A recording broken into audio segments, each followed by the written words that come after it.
सतगुरुदेव की जय। बंदी छोड़ कबीर परमेश्वर जी की जय। बंदी छोड़ गरीबदास जी महाराज जी की जय। स्वामी राम देवानंद जी गुरु महाराज जी की जय।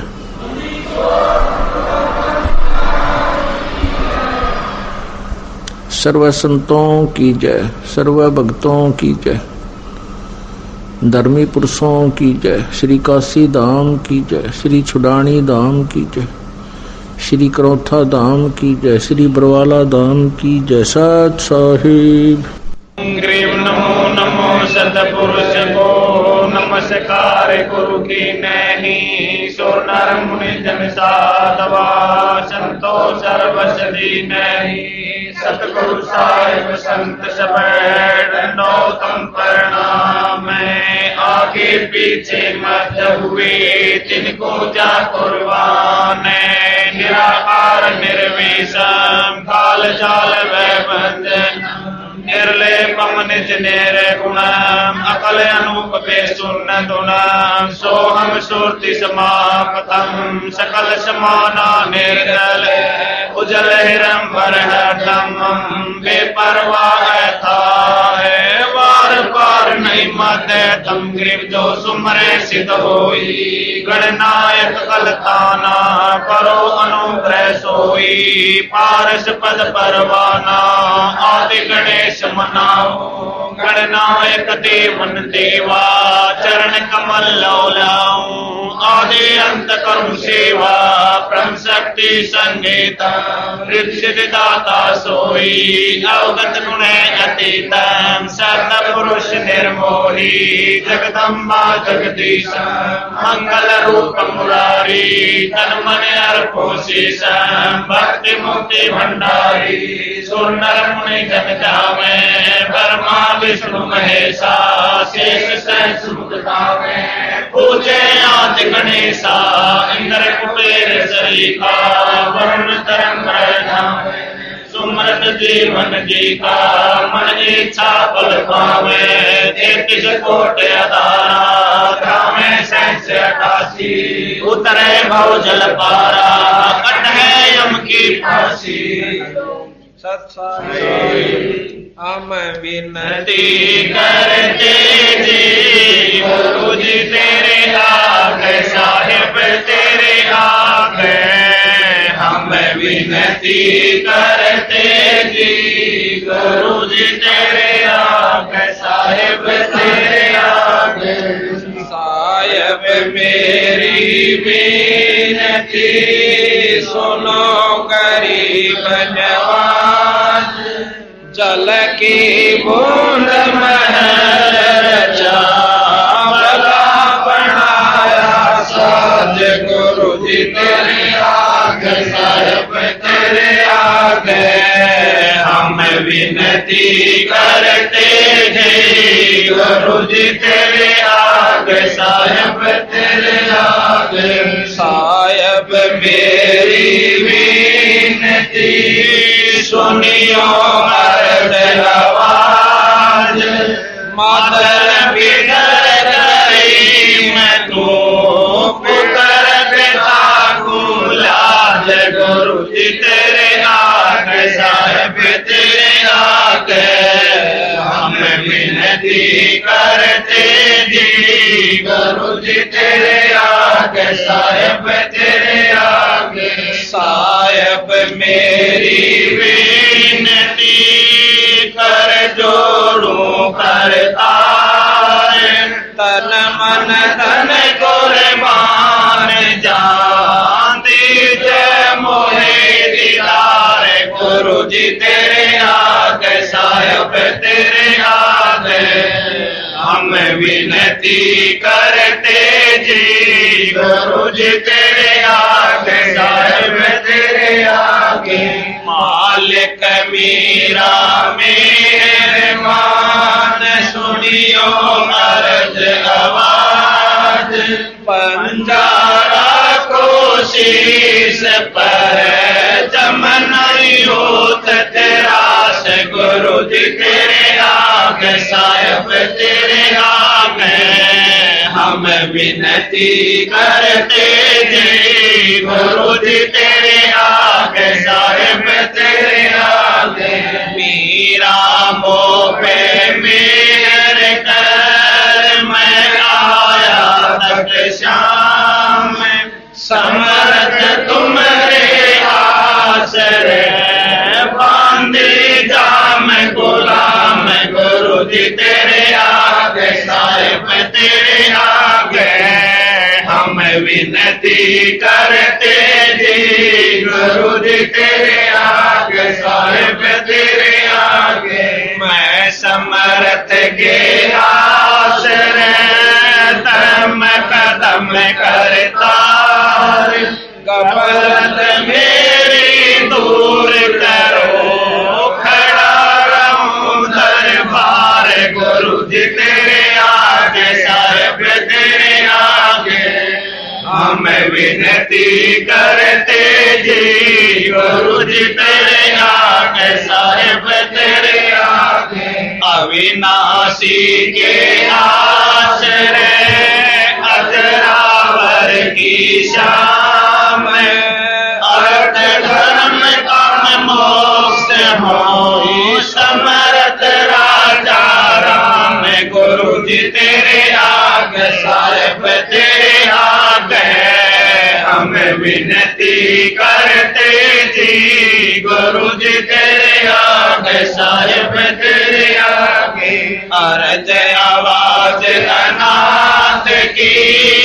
आज की अरदास आवड़ जाना बेटियों दीजो ने सलवास गुरु जी तेरे आगे साहिब तेरे आगे हम विनती करते जी गुरु जी तेरे आगे साहिब तेरे आगे अनंत कोट ब्रह्मांड का तरती नहीं पार सतगुरु पुरुष कबीर है कुल के सर्जनहार गुरु जी तेरे आगे साहिब तेरे आगे हम विनती करते जी गुरु जी तेरे आगे साहिब तेरे आगे जोगन योगन के पाप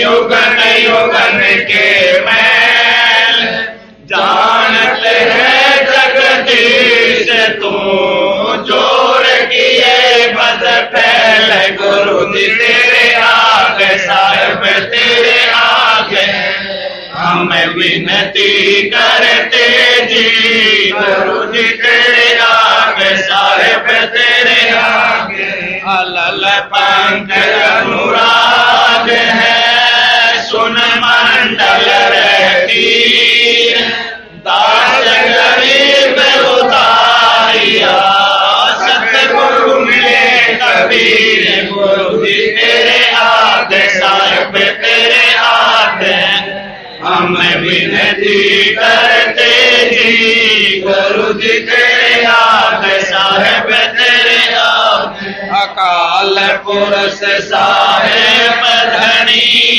अवगत अविनाशी कृपदास शरण लगा काटो यम फांसी गुरु जी तेरे आगे साहिब तेरे आगे हम विनती करते जी गुरु जी तेरे आगे साहिब तेरे आगे अकाल पुरुष साहेब धनी अवगत अविनाशी कृपदास शरण लगा काटो यम फांसी गुरु जी तेरे आगे साहिब तेरे आगे हम विनती करते जी गुरु जी तेरे आगे साहिब तेरे आगे सत साहिब मारे पूया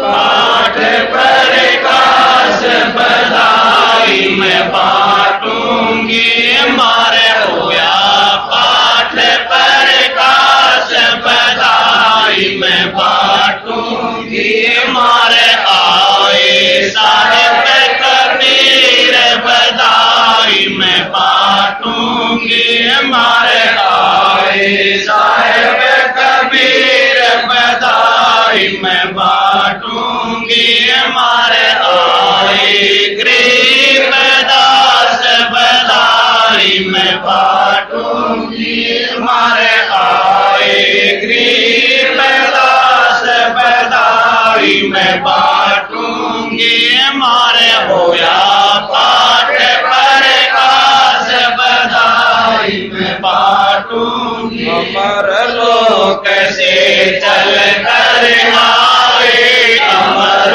लोक से चल कर आए भव बंधन से जीव छुड़ाए भव बंधन से जीव छुड़ाए दे मंत्र सतलोक पठाए दे मंत्र सतलोक पठाए ये देते निश्चल वास बधाई मैं बाटूंगी मारे होया पाठ प्रकाश बधाई मैं बाटूंगी पाप पुण्य को हर दम तोलूं पाप पुण्य को हर दम तोलूं घर घर में मैं कहती डोलूं घर घर में मैं कहती डोलूं दुश्मन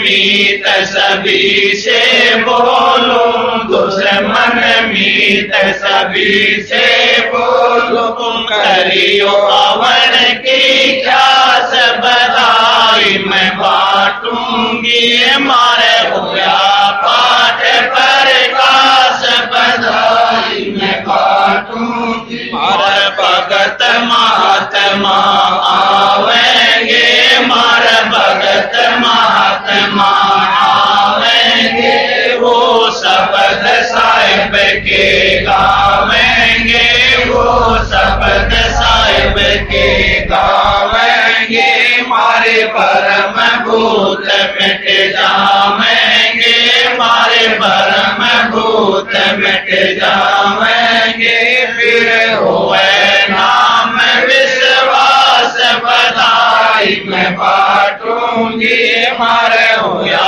पाठ प्रकाश बधाई मैं बाटूंगी नगर निवासी सब ही आना नगर निवासी सब ही आना आपस के मतभेद भुलाना आपस के मतभेद भुलाना कोई दिन में सबको चला जाना कोई दिन में सबको चला जाना या झूठी जग की आस बधाई मैं बाटूंगी मारे होया पाठ प्रकाश बधाई मैं बाटूंगी दुख बेटे और सुख का दाता दुख बेटे और सुख का दाता पूर्ण ब्रह्म है आप विधाता पूर्ण ब्रह्म है आप विधाता जब चाहे चोला धर आता जब चाहे चोला धर आता होया सुल्तानी कवास बधाई मैं बाटूंगी मारे होया पाठ प्रकाश बधाई मैं बाटूंगी काशी में केशव बन आया काशी में केशव बन आया समन के घर भोग लगाया समन के घर भोग लगाया सेवूधर पर शीश चढ़ाया सेवूधर पर शीश चढ़ाया ये काटे कर्म की भास बधाई मैं बाटूंगी मारे होया पाठ प्रकाश बधाई मैं बाटूंगी जिस घर में ये होता पाठ जी, जिस घर में ये होता पाठ जी, उन भगतों के हो जा ठाठ जी, उन भगतों के हो जा ठाठ जी। भगत बेहूने पार बाट जी, भगत बेहूने पार बाट, जिनको लगी न भजन की प्यास बधाई मैं बाटूंगी, मारे होया पाठ प्रकाश बधाई मैं बाटूंगी। गुरु राम देवानंद गुण गाता है, गुरु राम देवानंद गुण गाता है, गुरु राम पाल को समझाता है, गुरु राम पाल को समझाता है। भजन बिना नहीं सुख पाता है, भजन बिना नहीं सुख पाता है। चाहे विपत्ति हो खास बधाई मैं बाटूंगी, मारे होया पाठ प्रकाश बधाई मैं बाटूंगी, मारे आई साहेब कबीर बधाई मैं बाटूंगी, मारे आई साहेब कबीर बधाई मैं बाटूंगी, मारे आई गरीबदास बधाई मैं बाटूंगी, मारे आए गरीबदास बधाई मैं बाटूंगी, मारे होया पाठ प्रकाश बधाई मैं बाटूंगी, मारे होया पाठ प्रकाश बधाई मैं बाटूंगी। सर सारी छोड़ महाराज। आज परमपिता परमात्मा सतपुरुष स्वरूप कबीर साहब तथा उन्हीं के अवतार बंदी छोड़ गरीबदास जी महाराज की विशेष रजा से, विशेष अनुकंपा से आज ये गरीबदास जी महाराज की अमृतमयी वाणी का खुलासे का जो कार्य है प्रारंभ हो रहा है। प्रथम तो हम आपको ये जानकारी देना चाहेंगे कि बंदी छोड़ गरीबदास जी महाराज कौन थे, इनकी क्या उद्देश्य था इनका, और इन्होंने क्या रचना की जो कि ग्रंथ साहिब के रूप में लिपिबद्ध किया गया। बंदी छोड़ गरीबदास जी महाराज गांव छुडानी के अंदर, जिला रोहतक, तहसील बहादुरगढ़ में दुल्हेड़ा गांव के पास एक छोटा सा गांव है। उस छुडानी गांव के अंदर सन 1717 में पूर्णमासी के दिन, बैसाख उतरते की पूर्णमासी के दिन बंदी छोड़ गरीबदास जी महाराज का अवतरण हुआ, जन्म हुआ। इनकी पूज्य पिताजी का नाम श्री बलराम जी जाखड़ जाट परिवार के अंदर हुआ। वैसे तो संत जाति को नहीं मानते, परंतु जो समाज ने या फीत लगा रखी है युगों युगों से, थोड़ा सा वर्णन करना पड़ता है। इनकी पूज्य माता जी का नाम श्रीमती रानी देवी था। श्रीमती रानी देवी छुडानी गांव की लड़की थी और श्री बलराम जी गांव करोथा के रहने वाले थे।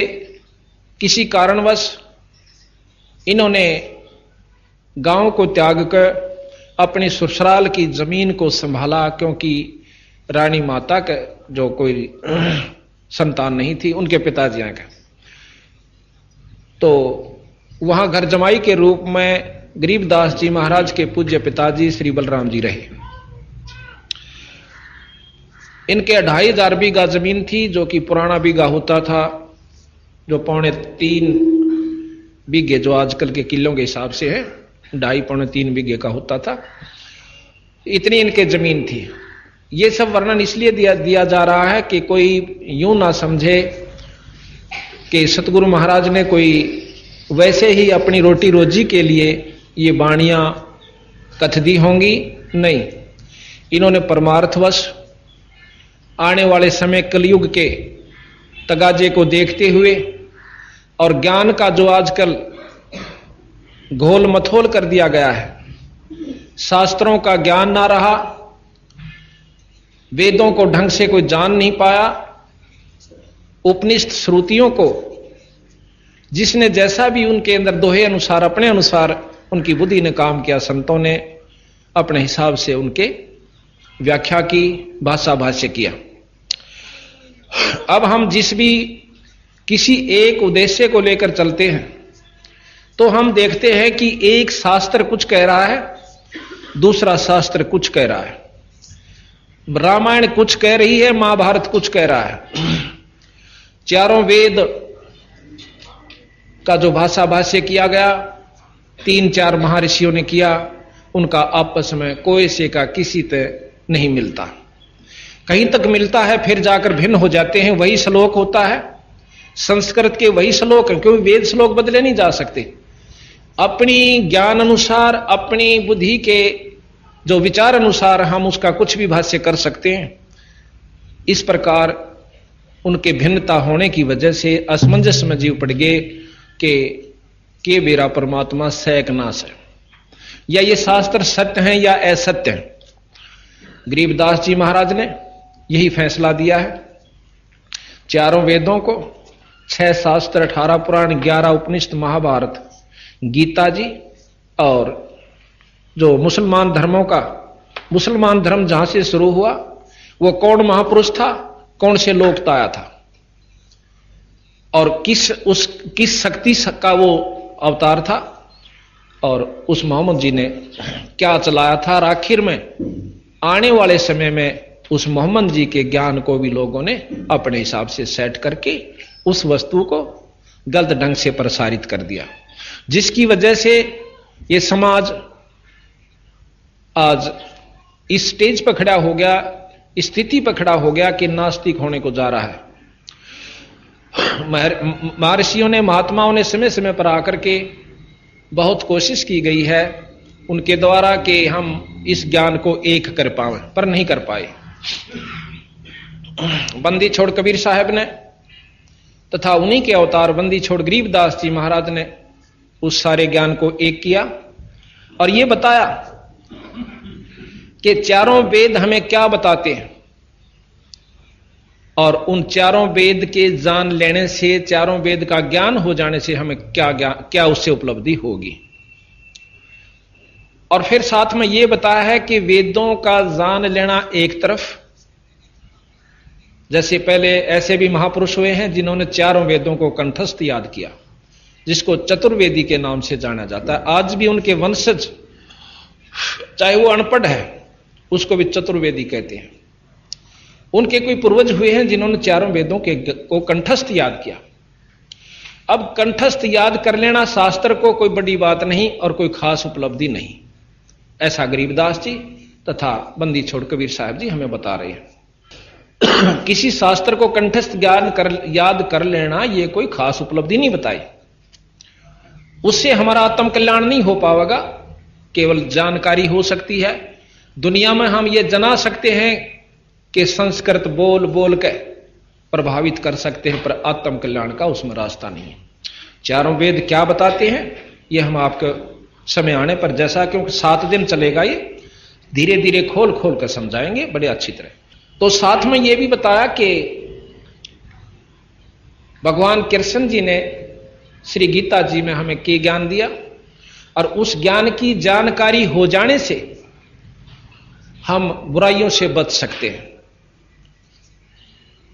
अब आप देखते हो कितने बच पाए हैं, क्योंकि जब तक हम सच्चे नाम का सहारा नहीं लेंगे, नाम एक ऐसी जड़ी है जो कि हमारे को जिस उद्देश्य को हम पाना चाहते हैं उस पर आरूढ़ करेगी और हमें शक्ति प्रदान करेगा। वो नाम के अंदर वो शक्ति है जो गुरु से उपदेश लिया जाता है। अब यही है कि महाराज कबीर साहब ने कहा, और गरीबदास जी भी प्रमाण देते हैं, ओंकार है वेद को मूला, ओंकार ओम ओम नाम जो है चारों वेदों की जड़ है, मूला कहते हैं मूल को, चारों वेदों की जड़ है। और महाराज कहें इस ओंकार में सब जग भूला। ओंकार जो है ये वेद की जड़ है। चारों वेद पढ़ लो, एक ओम नाम जाप कर लो, वो भी किसी गुरु से लेकर। वैसे अपने मनमुखी नाम जाप करने से कोई लाभ नहीं होता, ऐसा भी संतों ने प्रमाण दिया। फिर साथ में यही बताया कि गीता जी के ज्ञान को हम याद कर लेते हैं, सारा घोट लिया, सब कुछ याद हो गया, फलाने अध्याय में ये लिखा है, उस अध्याय में ये लिखा है, तो उससे भी आत्म कल्याण नहीं होगा। हाँ ठीक है, आत्म कल्याण के लिए हमने गुरु से उपदेश लेना होगा, और गुरु उपदेश जो भी जिस इष्ट का नुमाइंदा होगा वही तक का लाभ हमें दे पाएगा। ये भी साथ में बंदी छोड़ना हमें बताया। अब साथ में सतगुरु महाराज ने ये ज्ञान दिया कि जो मुसलमान भाई हैं वो मोहम्मद जी को परमात्मा अल्लाह का खुदा का अवतार मानते हैं। और मोहम्मद जी कहां से आए थे? ये शंकर जी के गण थे और शंकर लोक से आए थे। क्योंकि जो भी गण किसी भी इष्ट, किसी भी जैसे महापुरुष की जैसे इष्ट की नगरी से आता है, लोक से आता है, जिस प्रकार विष्णु जी के अवतार राम और कृष्ण जी आए, शंकर जी के अवतार गोरखनाथ जी, और भी बहुत से लिखे हुए हैं रुद्र वगैरह, और साथ में मोहम्मद जी भी। मोहम्मद जी ने अपना अलग से ज्ञान चला दिया। उन्होंने भी इतना भ्रष्ट नहीं किया था समाज को, ना मांस खाने की कहीं किसी भी कुरान के अंदर कहीं भी नहीं लिख रखा कि मांस भक्षण किया करो। आने वाले समय में समय के अनुसार महाराज कबीर साहब कहते हैं कि अपनी जाड़ के स्वाद के कारण हमारे जैसे स्वार्थी जीवों ने इसको समाज को पथभ्रष्ट कर दिया। अब हम आपको ले चलेंगे कि कबीर गरीबदास जी महाराज सन 1717 में वैशाख उतरते की पणवासी को विक्रमी संवत 1774 में श्री छुडानी धाम में प्रकट हुए। जब गरीबदास जी महाराज 10 वर्ष के हुए, खेतों में गौ चराने जाया करते थे, क्योंकि 150-200 गायें रखा करते थे इनके पिताजी। बहुत लंबे चरागा थे, 2500 बीघा बहुत होता है। तो एक दिन ये गौ चराने के लिए गए हुए थे, दिन का समय था। बंदी छोड़ कबीर साहब अपने सतलोक से आए। अब धीरे धीरे आपको ज्ञान होगा कि सतलोक क्या है, वो कौन सा लोक है जो सत्य है। ये थोड़ा सा 7 दिन तक श्रवण करोगे विशेष रूप से रुचि के साथ, तो पूर्ण रूप से जानकारी हो पाएगी। सतलोक से आए और वहां एक संत का रूप बनाकर, जैसे कि आप देखते हो, धोती और कुर्ते में, सिर पर लंबा टोप, और आकर के महाराज कबीर साहब गरीबदास जी तक कहने लगे, भाई पालियो, क्यों 2-4 पाली और साथ में थे, कि भाई पाली मैंने दूध पियाओ। अब गरीबदास जी 10-1 साल के बच्चे थे, कहने लगे महाराज जी दूध पियो, अभी निकाल देता हूं गऊ का। तो कबीर साहब ने बोले, ना भाई, दूध पीऊंगा बिना ब्याई हुई गां का, गऊ भी ना हो बछड़ी हो, यानी नए दूध ना हो रही हो और दूध छोड़ रखा हो, पिंदी भी नहीं हो दूध, उस बछड़ी का मैं दूध पीऊंगा। अब जो और पाड़ी थे बड़े बड़े, वो ने बोले कि महात्मा जी आपने फिर दूध पीने की रुचि को ना, आप तो मजाक करो सो, बिना ब्याई कदे दूध दिया करे। सतगुरु महाराज कहने लगे कि हाँ बिना ब्याई भी दिया करे। गरीबदास जी महाराज कहने लगे कि स्वामी जी आप जिस बछड़ी का हाथ ला दोगे उससे का दूध काट दूंगा। कबीर साहब ने एक बछिया का हाथ ला दिया जो 1.5 साल की थी, नए दूध ना हुई थी। हाथ लाते ही उनके थना में ते अपने आप दूध रसना शुरू हो गया। अब कई भाई तो इस बात को कतई गलत मानते हैं कि ऐसा नहीं हो सकता कि अपने आप दूध और बिना ब्याई, ये तो 250 साल पहले की बात है, बिल्कुल सत्य है। आज आपको बताता हूं कानोंदा गांव के अंदर इब तो गऊ हो रही है 5-6 बब्याली, उसे तसल्ली करियो आप जा करके। वो नाम भूल गया, मैं नाम भी नोट करके लाऊंगा, बताऊंगा आप तक। वो नाम ले रखा उस औरत ने हमारा, बुढ़िया। वानो बोली जी साबत गांव गवा इस बात का, या बाछड़ी जो है 1.5 साल की थी और अपने आप में इसने प्याण गई दूध, इसके थना में तो दूध निकलना शुरू हो गया जोड़ के ऊपर। मन ने सोची मैं इसका कोई राध रूद बन गई होगी। मैं घर ने ले आई, डॉक्टर को दिखाया, डॉक्टर ने बोला कोई राध नहीं, ये तो वैसे हो जाता है। अगले दिन और ज्यादा ठाण पर बैठती हुआ, ठाण सारा दूध में जो ना बहुत दूर तक फैला मिलता। फिर तीसरे दिन, चौथे दिन, हफ्ते पाछा तो उसमें तुर्री बंधन लाग गई। तो मन ने के एक बाल्टी अड़ान लाग गई। जब वो दूध उसके पाया का ऊपर का बांध के एक हल्की सी बरोली ही बांध दी, कुछ वो बरोली भरने लाग गई। आधी मतलब शेर होया दूध, फिर 1.5 शेर होया। फिर मैंने उसकी चाह बना के उबाल के देखा, ना पटा, नहीं पटा तो मन ने के करा, फिर उस पर मलाई भी आई, फिर चाह बना के देखी। फिर ने बोली अगले दिन मैंने जमा दिया, उसकी दही जाम गई और घी काटा, घी भी लेके आया। तो इस प्रकार ने बोली। फिर मैंने उसको खड़ और बिनोले गिरने शुरू कर दिया, बाखर चने वने। जो कहती मेरी बहू का बालक होना था, उसका 10 किलो दूध किया, घी बनाया मैंने उसका, देसी गऊ का। आज भी वह गां प्रमाणित सवानों कहती चाल मैं दिखा के लाऊं आपने। मैं बोला वे तो झूठ बोला है, अरीबती मेरे घर में बंद रही सर साबत। और भी 20, 30, 50 जितने वहां गांव के बैठे थे, बोले जी कति 100 की 100 सच है। तो इस प्रकार हम उन बातों ने स्वीकार करें हैं जो हम आख्या देख लें। कई संतान तुम्हारी बात हुई भक्तों से, आमने कह देना भाई ऐसे ऐसे हो गया, नो बोला ये भी दिखा दे करके।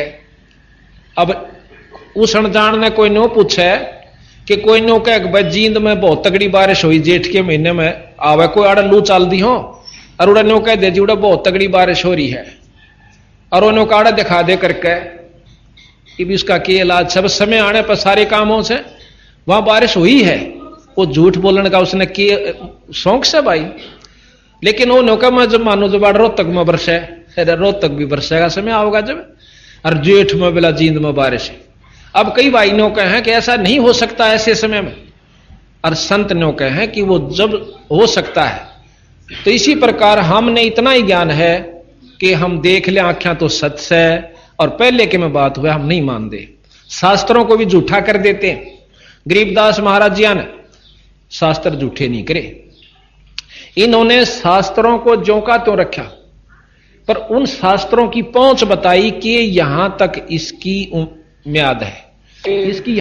तो सतगुरु महाराज ने हमें यह ज्ञान दिया कि जैसे रामायण महाभारत ये हमें क्या ज्ञान देती है। रामायण जो है विष्णु अवतार श्री रामचंद्र जियों का जीवन चरित्र है। जीवन लीला कहो, जीवन चरित्र कहो, उसके बारे में हमें जानकारी दी गई कि भगवान राम ने कब जन्म लिया, वो कै भाई थे, उनके पिताजी का क्या शुभ नाम था, उनकी कै मौसी थी, माताएं थी, हैं?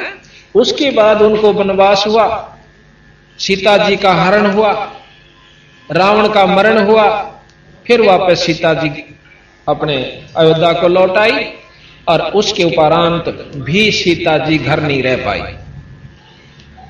उसके बाद बेचारी के भाग्य में फिर भी सुख नहीं लिखा, और वो फिर भी वन में जाकर के 2 पुत्रों को जन्म दिया, लव और कुश को।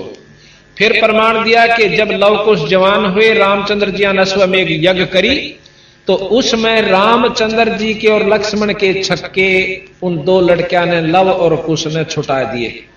अर्थात उस 3 लोग के भगवान ने उन बच्चा का आगे हाथ खड़े करने पड़े किसी भी कारणवश।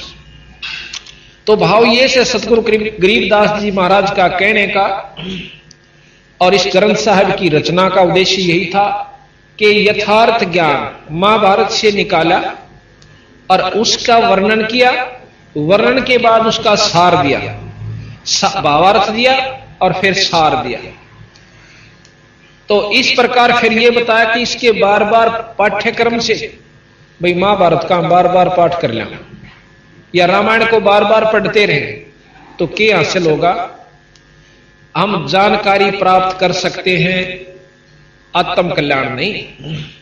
हमें ज्ञान हो जाएगा, कंठस्थ हो जाएगी 2 4 10 रुपए पढ़ने पाछे, पर आत्म कल्याण नहीं।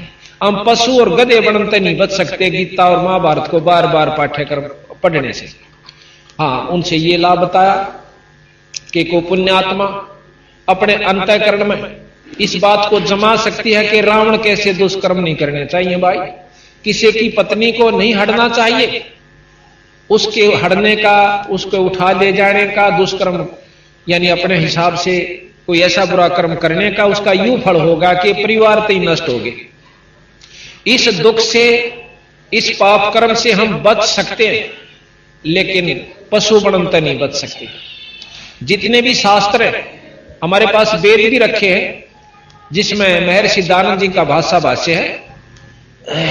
उन्होंने 1.5 वेद का जो है भाषा भाष्य किया था, आधा सामवेद और 1 यजुर्वेद।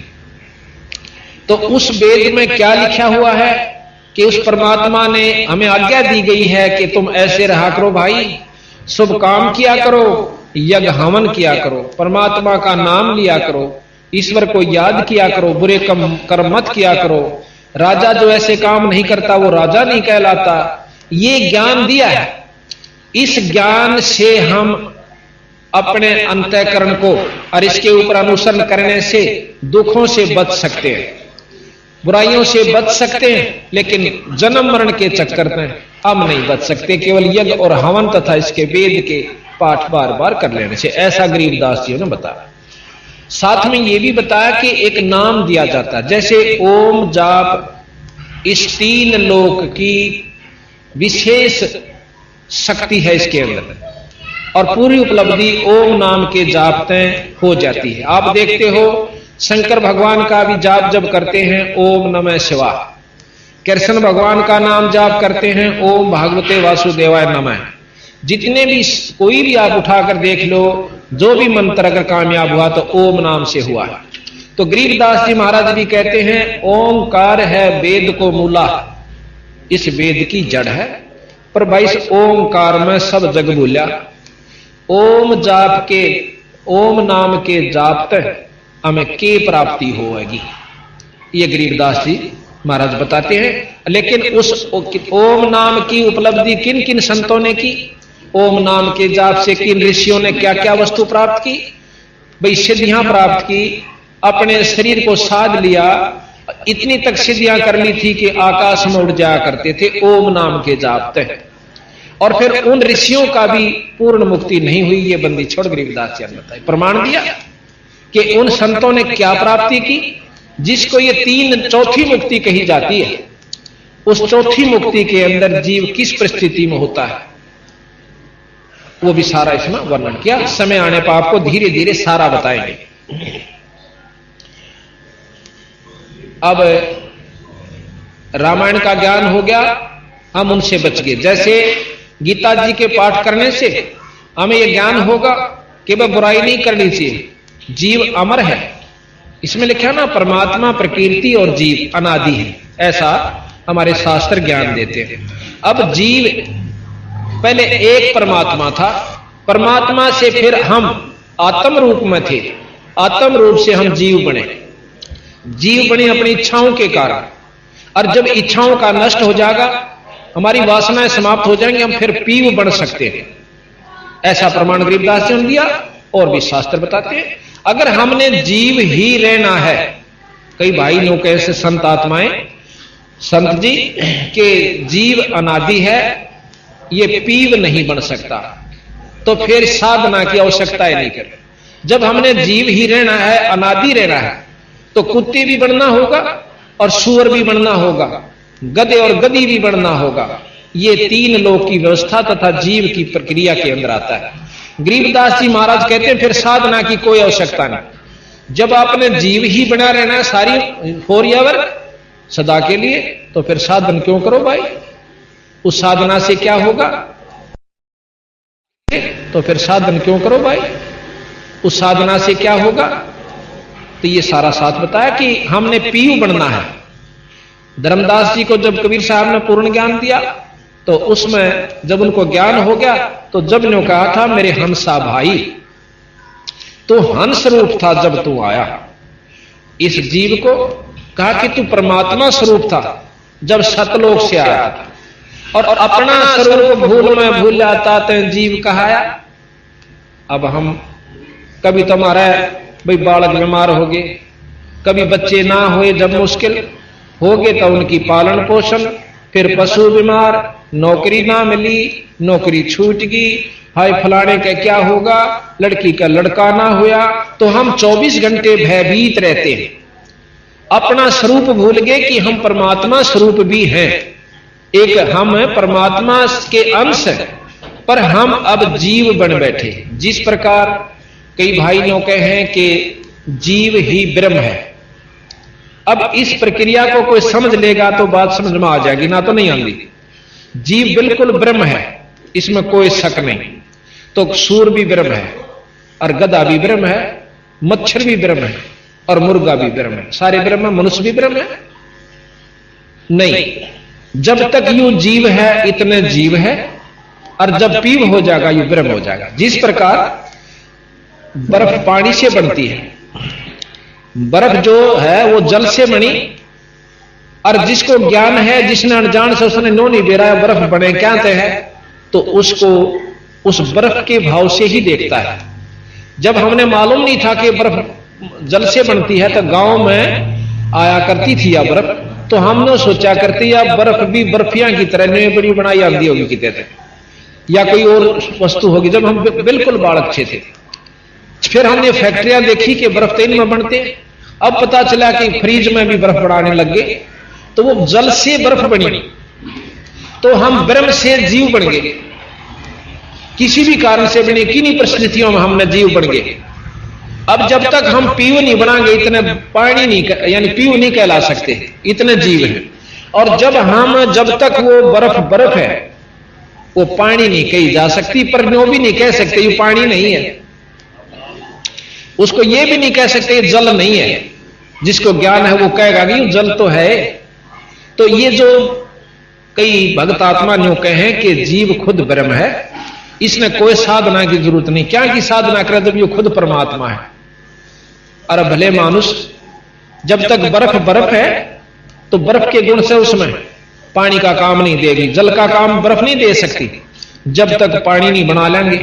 इसी प्रकार जब तक हम पीव नहीं बनेंगे, इतने जीव की ही संज्ञा में रहेंगे, और हम हमारे साथ ये सब लगे रहेंगे, काम क्रोध मोह लोभ अहंकार, और इसके अंतर्गत हम लोग 84 भी भोगेंगे। ये भोगनी पड़ेगी। अच्छा बंदी छोड़ कबीर साहब ने और गरीबदास जी ने बताया। साथ में गीसा संत जी महाराज भी प्रमाण देते हैं, और जितने भी दादू साहब ने भी, नानक साहब ने भी यही प्रमाण दिया है कि जब तक ये जीव है इसको पीव बनाना है, और जब तक हम पीव नहीं बन जाएंगे, इतने हमारी ये जन्म मरण की प्रक्रिया खत्म नहीं हो सकती। यहां गरीबदास जी महाराज कहते हैं कि मन तू सुख के सागर बसरे, भाई और ना ऐसा जसरे। मन तू बसरे सुख के सागर, जहां शब्द सिंध रत्नाकर।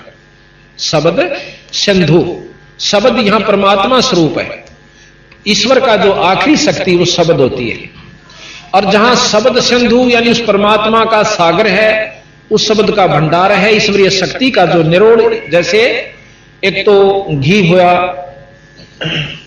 जिसको कहते हैं मक्खन, वो भी घी कवावा है पर वो मक्खन है, फिर उसको ता दिया तो वो शुद्ध घी हो गया। इसी प्रकार जब हम यहां पर जो जीव से ये ब्रह्म है, ब्रह्म माया सहित ब्रह्म है, इस 3 लोक का मालिक की किस ब्रह्म तक जिसको ब्रह्म कहते हैं वो माया सहित ब्रह्म है, और इससे ऊपर पार ब्रह्म है जिसको शुद्ध घी कह सकते हैं, ताया हुआ। तो इसी प्रकार महाराज कहते हैं गरीबदास जी के मेरे हंसा के मन तो सुख के सागर बसरे जहां शब्द सिंधु रत्नागर, के जहां पर परमात्मा शब्द रूप में है उस लोक में चाल भाई, वहां जाने के बाद तेरे ऊपर कोई प्रक्रिया जीव संज्ञा की नहीं रहे। ना काम सतावे, ना क्रोध सतावे, ना लोभ सतावे और ना मोह सतावे, ना अहंकार दुखी करे। उसके बारे में बंदी छोड़ गरीबदास जी कहते हैं कि शंखों लहर मेहर की उपजे, भाई कहर ना नहीं जा कोई, दास गरीब अचल अविनाशी, भाई सुख का सागर सोई। वो सतलोक, वो पूर्ण ब्रह्म, वो सुख का सागर है। जब हम वहां पहुंच जाते हैं हमारा कोई शत्रु नहीं रहता, ना दुश्मन होता, ना मन में राग उत्पन्न होता, ना द्वेष होता। अब राग है तो द्वेष भी साथ रहेगा। तो इस प्रकार महाराज कहते कि शंखों लहर मेहर की उपजे, भाई कहर नहीं जा कोई, दास गरीब अचल अविनाशी, सुख का सागर सोई। अचल जो चंचल ना हो, स्थायी स्थिर, और अविनाशी जिसका नाश ना हो। अब हमने ये देखना होगा कि परमात्मा की वैरायटी का आपको ज्ञान दिया जाएगा। परमात्मा किसे कहते हैं, आज तक तो हमने परमात्मा के बारे में ज्ञान नहीं है। जानकारी जरूर है कि एक शक्ति ऐसी है जिससे हमारे काम सरया करें और हमारे दुख दूर होते हैं, और साथ में हम उनकी अच्छी उपासना करेंगे तो कोई ऐसी स्थायी तव है जहां हम, जैसे दहू का प्रमाण मिलता है, प्रहलाद का प्रमाण मिलता है, मीराबाई का प्रमाण मिलता है कि उनको यहां से इस दलदल से निकलकर कुछ राहत स्वर्ग में प्राप्त हो रही है, वो सुखी है। अब सतगुरु महाराज कहते हैं स्वर्ग से ऊपर एक और लोक है जो शंखों स्वर्गों जितना सुख है।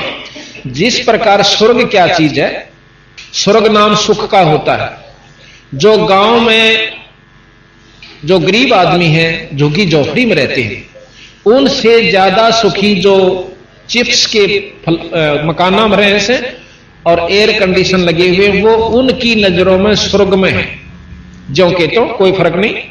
लेकिन जो उस महलों में रहते हैं जिनके अंदर फ्रिज, कूलर, कार, कोठी, एयर कंडीशनर है, वो जीव वहां रहते हैं। और वो जो झोपड़ी वाले उनको स्वर्ग में समझते हैं।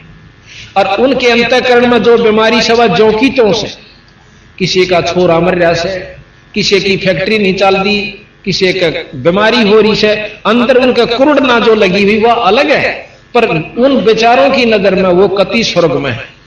तो गरीबदास जी महाराज कहते हैं हम जो यहां पर सब उपलब्धि प्राप्त है राजा को, उस राजा से सुख 1000 गुना सुख स्वर्गलोक में हो से है।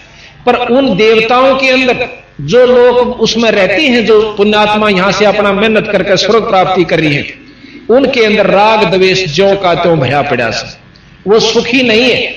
हमारी नजर में वो स्वर्ग में कति सुखी है। हम कोशिश करते स्वर्ग में पहुंच जाए।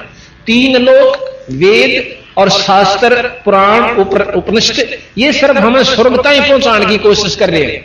ये वहीं तक का ज्ञान देते हैं। गरीबदास जी महाराज जहां ये ज्ञान अपना खत्म कर लेते हैं शास्त्र, वहां से शुरू करते हैं। इनको फेल नहीं किया उन्होंने इसका जो का तो मान लिया और है भी सत्य। फिर उनका बताया कि उस स्वर्ग में की फल से आप की वहां प्राप्ति करना चाहते। आपने राग द्वेष सुने कि एक राजा था रहुस नाम का, उसको इंद्र पदवी मिल गई।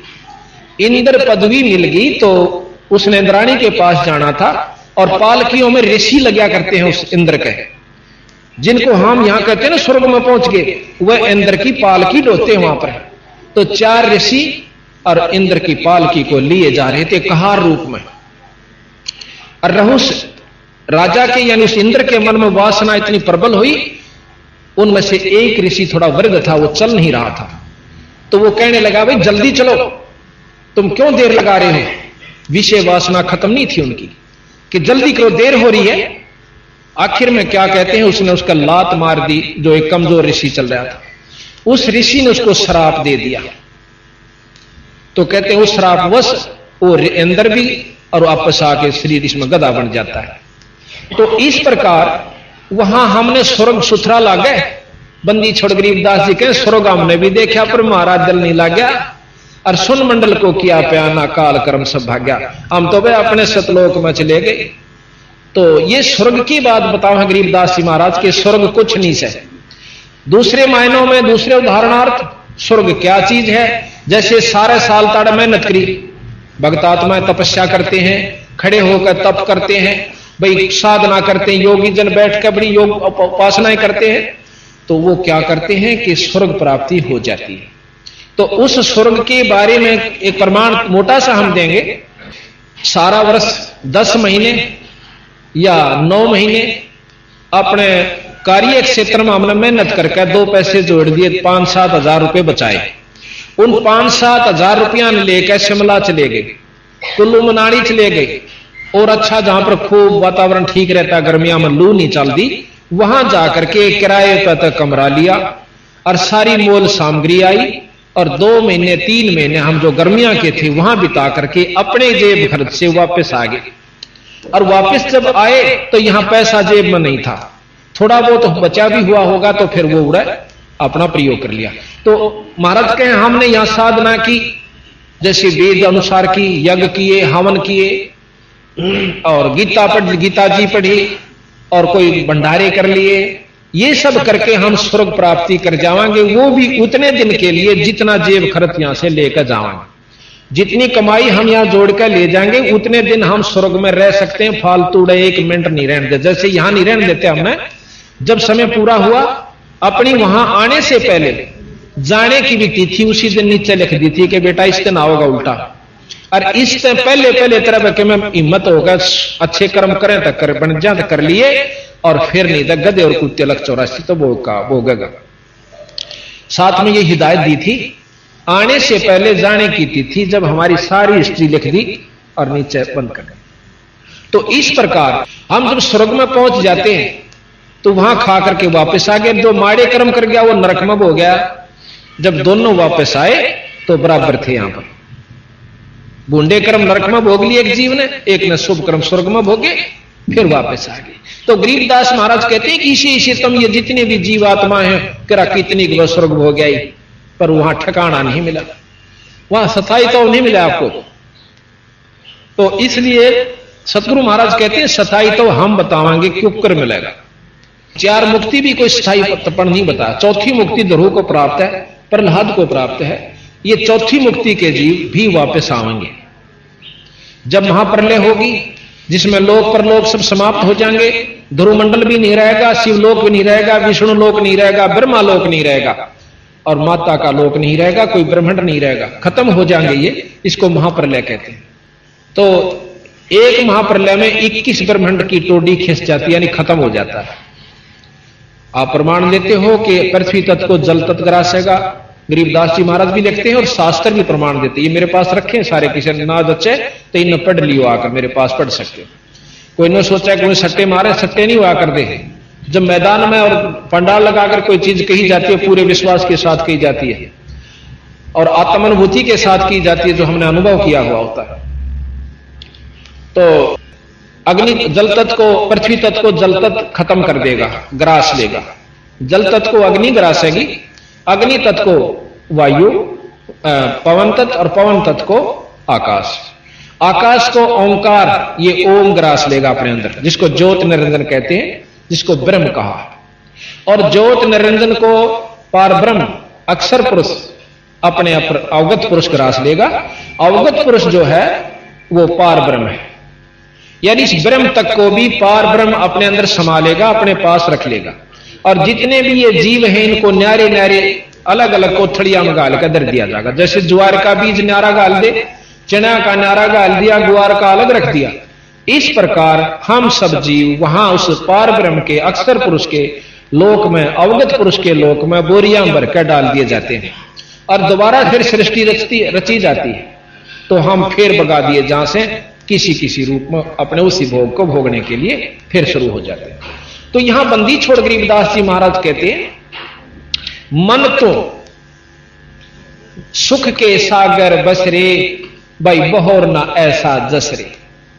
मन तो सुख के सागर बसरे, सुख के सागर, जहां शब्द सिंधूरत नागर। कोट जन्म तन भरमत होगे, कुछ ना हाथ लग्या रे। भाई कुकर कुत्ता, सुकर सुअर खरगदा, ये जो नितन भोगी। कुकर सुकर खर बया बोरे तू कौआ हंस बुगारे। कौआ भी रहा, हंस भी हुआ और बुगला भी बना। तो ये तने बहुत बार, कितनी बार ये चीज तने भोग ली भाई। फिर कहा कि कोट जन्म तू राजा की ना मिटी ना मन की आशा।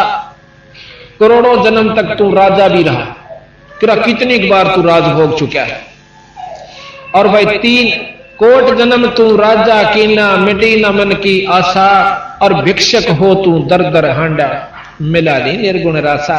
अब देखा ना इन दुकाना का ऊपर लाल लत्ते पैर लेंगे, ढाडी बढ़ा लेंगे, माला गाल लेंगे और 36 पाखंड करके एक संत को बदनाम करते हुए वो लोग मांगते फिरे से हैं। और को दवन्नी ना देता दीदे काटेंगे, नौकंगे फूक दूंगा। अब पहले ऋषि हुआ करते श्राप दे दिया करते थे, उनका भय इतना ही हमारे अंदर जमा हो रहा से कदे ये साचे फूक ना दे। और फिर वो सल्फा फूक तो वो फेरगा ना हमारे दिए हुए धन को, हमारे दिए हुए पैसे को सल्फा पीवेगा, फीम खावेगा, दारू पीवेगा या कोई और भी बदमाशी कर सकता है। तो महाराज की कहते हैं कि ये सब पाखंड वस्तुएं हैं, इनके अंदर हमने आचरण बस नहीं रहना चाहिए। तो कहते हैं भिक्षक हो तू दर दर हांडा पर मिला ना निर्गुण रासा। निर्गुण रासा जोश है, वो निर्गुण वस्तु कैसे प्राप्त होती है वो विधि बड़ी गरीबदास जी ने बताई कि हम बतावांगे ऐसे उसकी निर्गुण उपासना ऐसे होगी तेरी। फिर कहा कि इंद्र कुबेर ईश की पदवी ब्रह्मा वरुण धर्मराया। इंद्र कुबेर और ईश के हैं परमात्मा मालिक। जैसे इंद्र भी भगवान है, इंद्र को भी भगवान इंद्र कहते हैं और वेदों में उसी इंद्र को ऐश्वर्यवान परमात्मा कहा है। महर्षि जियों ने भी और जितने भी और शास्त्र ये खोल रखा श्याम वेद, उसमें लिखा कि ऐश्वर्यवान परमात्मा, जब परमात्मा में गुण विद्यमान है तो वो ब्रह्म नहीं है, वो निर्गुण नहीं है। जिसमें गुण है, जो परमात्मा ऐश भी करता है, उस परमात्मा वो सारी विधि है, तो उसके वो मतलब माया सहित है, रहित नहीं है। वो आकार में भी है कहीं ना कहीं, ये लिख रखा है इस वेद में भी, हम आपको दिखाएंगे। यजुर्वेद में साफ महर्षि दयानंद जी ने खोल रखा, भाष्य कर रखा उसका। और उस यजुर्वेद के 5वें अध्याय के 32वें श्लोक में खुद महर्षि जी सरलार्थ करते हैं। सरलार्थ को बदला नहीं जा सकता, अगर मायना को बदलता है, अर्थ को बदलता है तो वो विद्वान नहीं कहलाता। उन्होंने जोका क्यों लिखा है कि वो परमात्मा, वो ईश्वर, वो परमेश्वर जिससे सारी सृष्टि चेतन है, चल रही है और आश्रित है, वो अपने सत धाम युक्त है। अगर वो धाम में है तो आकार में भी है। इस बात को नहीं भूलना चाहिए। मकान बनाया तो आदमी भी रहे होंगे या रहते होंगे, मकान की वैसे जरूरत नहीं थी। जब उसका धाम है, उसका स्थान है, उसका लोक है, तो वो आकार में भी है। दूसरी तरफ से कहते नहीं उसका कोई लोक नहीं, उसका कोई धाम नहीं, कोई स्थान नहीं, वो तो कण कण में व्यापक है। गरीबदास जी महाराज उसके बारे में बताते हैं, व्यापकता किसे कहते हैं और स्थायीपन किसे कहते हैं। सूर्य अपने स्थान पर है, पर यह सारी पृथ्वी जितने उसके सामने आते उसमें प्रकाश व्यापक है, पर है अपने स्थान पर। इसी प्रकार राजा अपने स्थान पर है, अपनी गद्दी पर है, अपने महल में है, पर उसकी सत्ता, उसकी शक्ति हिंदुस्तान के कण कण में व्यापक है, इसमें कोई शक नहीं। उसका भय, उसकी सत्ता, उसकी प्रभुता निराकार रूप में सब जगह व्यापक है। वो मुख्यमंत्री में भी है, वह डीसी में भी है, और डीसी के माध्यम से एसपी और नीचे के जितने भी ऑफिसर उनके माध्यम से हर चीज, हर की उसमें अपने क्षेत्र में व्यापक है। जैसे अब हम आपको जो जहां ले जाना चाहोगे वो ध्यान से सुनिएगा। पहले तो हमने राम की परिभाषा का नहीं ले रहा। राम कहे किसने? Ram God Allah, that power, Ram is a god, God is a power, और उसको अल्लाह कहो, राम कहो, खुदा कहो। अब पावर नाम जो है ना वो परमात्मा का एक स्वरूप है, शक्ति जो है उसे परमात्मा कहते हैं। अब शक्ति तो देखो इंद्र में भी है, और शक्ति हनुमान जी में भी है, शक्ति गणेश जी में भी है, शक्ति भगवान राम में भी है, विष्णु शंकर जी में भी है, कृष्ण जी में भी है, विष्णु जी में भी है और ब्रह्मा जी में भी शक्ति है। पर जितनी जिसमें शक्ति है उतने ही वे परमात्मा है। जैसे तहसीलदार भी साहब को आवे से, एसडीएम भी साहब और डीसी साहब भी साहब को आते, कमिश्नर भी साहब को आवे, और मंत्री साहब, मुख्यमंत्री साहब और प्रधानमंत्री साहब, राष्ट्रपति साहब, ये सारे साहब को आवे। पर इनकी कार्य क्षेत्र में और शक्ति में दिन रात का अंतर होता चला जा सकता। ये तो आप मानोगे कि इनके ये सब साहब है। ये कोई नहीं कहा भाई यू काम तो साहब कर सके, वो ऑटोमेटिक अंडरस्टूड होता है, सब तो उस चीज का जानकारी होती है। जैसे डीसी ऑफिस के जितने भी कार्यकर्ता होंगे, कर्मचारी होंगे, वन्यों का आकर कोई भी काम हुआ भाई साहब ने कहा, वन्यों नहीं कहते वह बार बार डीसी साहब ने कहा, वन्यों का आकर भाई यू साहब कह गए, स्टेनो आओगा कि साहब ने कहा है, तो वो काम वो अंडरस्टूड है उनके लिए कि साहब कह रहा है, कि उस किस साहब ने किया, उनको ज्ञान है कि डीसी साहब के ये काम करें। फिर वो कहेंगे कि ये किसने कहा, साहब ने कहा, उन्हें दोबारा नो कहने की जरूरत नहीं पड़ती, डीसी साहब ने कहा, अच्छा जी। तो इसी प्रकार हमने राम राम सुना पर नो नहीं बेरा कौन से राम पे के काम बनेगा। इन्होंने ये बताया गरीबदास जी ने, किसी शास्त्र का खंडन नहीं किया, वेद का खंडन नहीं किया कि वो गलत से या नहीं, बिल्कुल सत्य है वेद। पर जहां तक वो जिस साहब का, जिस राम का की वह जानकारी देते हैं वहां तक बिल्कुल सत्य है। अब हम डीसीएन प्रधानमंत्री की संज्ञा दे बैठे तो भाई देखा जान लेते वैसे बंडा, जो हम शुरू में थे ना, छोटे छोटे थे तो नहर पर पाड़ी चले जाते, तो एक दिन और सिर आ गया, सर पर टोपर साइकिल के ऊपर, हमारे गांव का एक बेलदार और तो पाड़ी भाग गए। क्यों, पहले बहुत भय होया करता अफसरों से, आज से को 30-35 साल पहले की बात। और तो भाग के खेता में लग गए क्योंकि पानी चढ़ा करते थे, फ्लड हुई थी और अपनी भैंस भूसों को नहर नूरा पास चराया करते थे।